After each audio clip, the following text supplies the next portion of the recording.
విద్యాశాఖ మంత్రి కావాలను స్కూళ్లు మొదలైన ఆ శాఖకు మంత్రి లేకపోయాయి. బీజేపీ సెక్రటరియట్ ట్వీట్ సోషల్ మీడియాలో వైరల్గా మారిన వైనం అనే కథనం అయితే చూస్తున్నాం. ఇక నేను ఇది కూడా దీనికి సంబంధించిన అంశం కూడా ఒకటి చూసిన ఫేస్బుక్లో.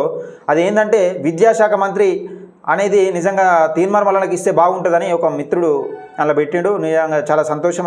ఆ విద్యాశాఖ మంత్రికి సరైన పోస్టు నిజంగా భర్తీ చేస్తాడు, దాన్ని అని తీన్మార్మలను భర్తీ చేసే అవకాశం ఉంది. తీన్మార్మలను దాన్ని ఫుల్ఫిల్ చేస్తాడు, లేకపోతే ఆ శాఖకు న్యాయం చేస్తాడని ఒక మిత్రుడు కామెంట్ చేసుకొచ్చిండు. విద్యాశాఖ మంత్రి కావాలను స్కూళ్లు మొదలైన ఆ శాఖకు మంత్రి లేకపోయాయి. బీజేపీ సెక్రటరియట్ ట్వీట్ సోషల్ మీడియాలో వైరల్గా మారిన వైనం అనే కథనం అయితే చూస్తున్నాం. ఇక నేను ఇది కూడా దీనికి సంబంధించిన అంశం కూడా ఒకటి చూసిన ఫేస్బుక్లో. అది ఏంటంటే విద్యాశాఖ మంత్రి అనేది నిజంగా తీన్మార్మలకి ఇస్తే బాగుంటుందని ఒక మిత్రుడు అలా పెట్టిండు. నిజంగా చాలా సంతోషం. ఆ విద్యాశాఖ మంత్రికి సరైన పోస్టు నిజంగా భర్తీ చేస్తాడు, దాన్ని అని తీన్మార్మలను భర్తీ చేసే అవకాశం ఉంది. తీన్మార్మలను దాన్ని ఫుల్ఫిల్ చేస్తాడు, లేకపోతే ఆ శాఖకు న్యాయం చేస్తాడని ఒక మిత్రుడు కామెంట్ చేసుకొచ్చిండు.